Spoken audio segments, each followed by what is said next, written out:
Democrats vying for a chance to challenge Eric Adams in November, making their final pushes with the primary poll set to open in just hours.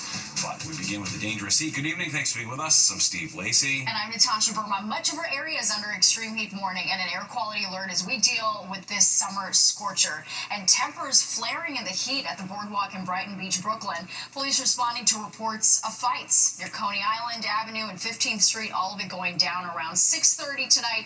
Police say multiple people were taken into custody. And we have Fox 5 live team coverage of the dangerous heat. Arthur Chan is live in Queens, where the big heat headache tonight is power outages. All right, well, let's start with meteorologist Audrey Puente with the heat dome that is just showing no mercy. Audrey. You are right, Steve. We're really not getting any relief in sight here across the tri-state area. We have an extreme heat warning in effect for the county shaded in pink here. This is where we could experience heat index values up to 110 degrees. And this is in effect right through tomorrow night. And the area shaded in orange, we do have a heat advisory in effect. What's interesting to note, though, is that the warning has actually been extended out towards western portions of Suffolk County, and the advisory has now included southeastern Suffolk County, which wasn't the case today. So we know it's going to be hotter tomorrow, and that's why the warnings and advisories have been further spread out here. We also have an air quality alert that goes until 11 o'clock tonight. This will be reissued at 11 a.m. tomorrow and last until 11 p.m. on Tuesday. So those of you with respiratory issues, be aware that there's unhealthy air quality across the region. We broke some records across the area today. Newark came in at 101 degrees. That broke the previous record of 99. We tied the record in Central Park and broke records in Bridgeport and in Islip. Right now, we're still in the 80s in the city. It's 89 at Newark, 82 in Belmar, 78 in Bridgeport, as well as over towards Islip. Our dew points are indicating that it's very oppressive outside, still feeling quite humid, and when we factor that in with the current temperatures, we have heat index values at 100 degrees at Newark right now, 93 in Belmar, and it's feeling like 93 at this late hour in Central Park. Overnight, we're going mostly clear, no relief in sight. In fact, check out where we are tomorrow morning. By 10 a.m., we should be at about 90 degrees with 94 by 11. That's telling us it's going to be very hot tomorrow. The details coming up. Steve, Natasha? All right, Audrey, thank you. And this heat is having a domino effect, impacting everything from power to mass transit. At one point, Amtrak trains were running at reduced speeds along the Northeast because of the temperatures. Let's take a live look outside right now as we break down the power outages. Con Ed reporting more than 16,000 customers currently without electricity in the city and Westchester. And across the Hudson in New Jersey, PSEG says that more than 17,000 customers are without power, while PSEG Long Island is reporting more than 180 customers without power. All right, let's get right out to Fox 5's Arthur Chan in Glen Oaks, Queens, to see how they're trying to beat the heat tonight. Arthur. See, Natasha, the hum of generators and the sight of utility trucks common. It seems every corner you turn out here, as you pointed out, the numbers are bad in the city as well. Not just here in Queens, but on Staten Island, in Brooklyn, in the Bronx, a total of over 14,000 Con Ed customers were without power at some point today. Only a fraction of them have it back. And keep in mind, a customer can be a two-family home. That's at least 6 people. As such, Con Ed is asking people to not use non-essential electrical appliances. That includes washers and dryers, as well as microwaves, and to set ACs at a comfortable level, not at a cold level. Let's show you what it's been looking like around the Glen Oaks area. Con Ed has been handing out dry ice to residents. Some tell us they are experiencing brownouts. Others tell us they have been without power entirely since last night.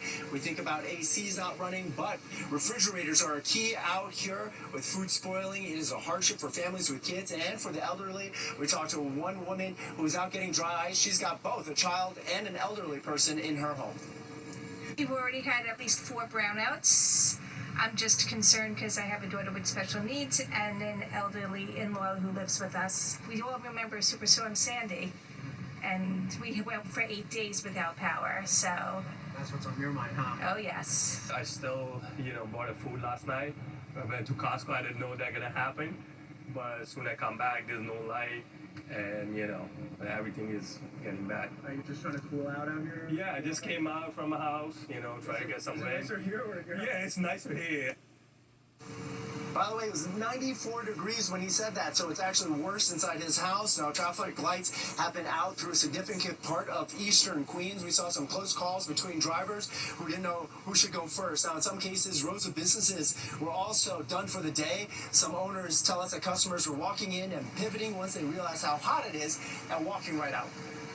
No, I'm not happy. We're losing business. No electricity since this morning, so Looks like no air condition, nothing. It's a very hot day, so probably we have to close up and go home.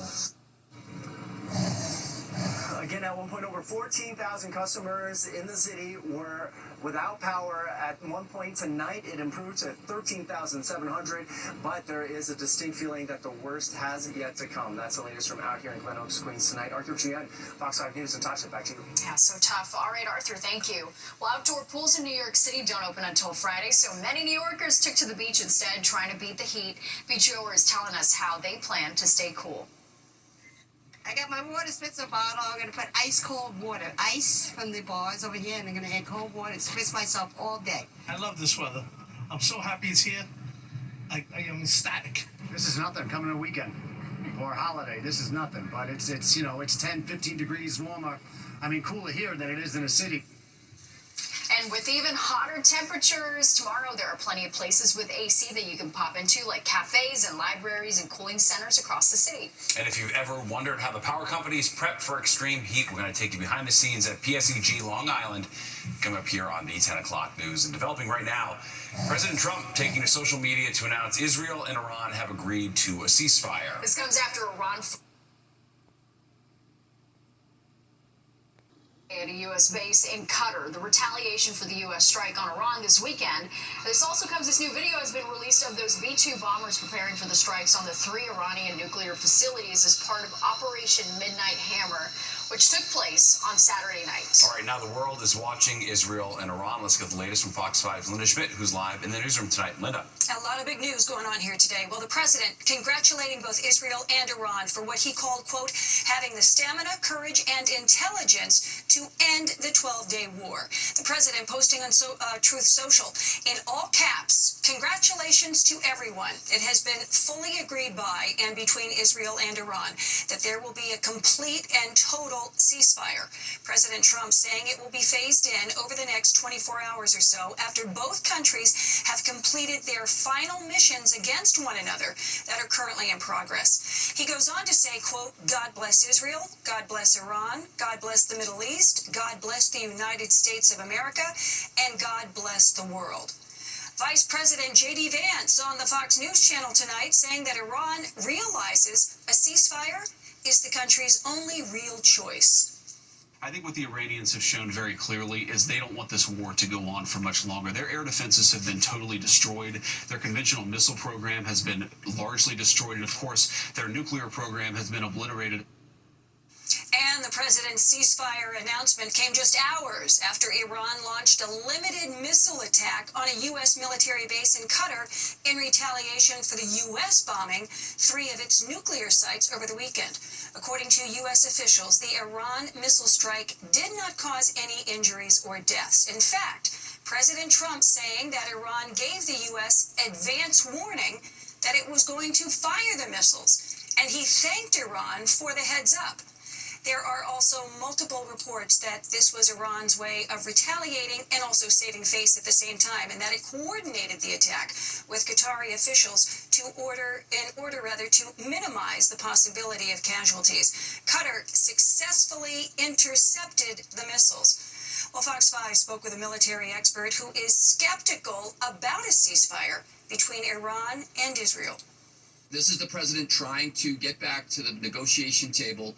It's all he said was ceasefire. He didn't say the end of the conflict, so perhaps he's bought some time. Right now, the only thing time advantages is the Iranians. It allows them to either pack more and get out of town or make other modifications. The Israelis don't want to stop, I can assure you that. And so far tonight, we have not heard directly from Israel. Iran is saying there is no ceasefire agreement. However, if Israel suspends its military attacks, Iran says it will do the same. Stephen, Natasha, back upstairs to you. Only time will tell, Linda. Thank you. With the concern over the war between Iran and Israel and the U.S.'s response, the MTA and the Port Authority have activated counterterrorism protocols. Deputy Mayor of Public Safety, Kaz Daughtry, joined us on the 6 o'clock news and says the city has been preparing since the initial attack on Israel by Hamas on October 7th. And, what keeps me up at night is making sure people are safe at night. However, we're also worried about that lone wolf actor. Sure. Somebody that's been radicalized, that's watching the conflict that play out throughout the country, and that's concerning for us. Deputy Mayor Daughtry went on to urge New Yorkers that if you see something, say something and call police. For the latest on the potential ceasefire developments out of Washington, Iran, and Israel, you can download the free Fox Local app. The Trump administration can once again remove undocumented immigrants to countries other than their homelands. Today, the Supreme Court lifted a lower court order requiring migrants to get an opportunity to challenge their deportations. This case stems from the Trump administration sending 8 people to South Sudan last month. The migrants, who have been convicted of serious crimes in the U.S., were from other countries including Myanmar, Vietnam, and Cuba. Immigration officials said they were unable to return the migrants quickly to their home countries.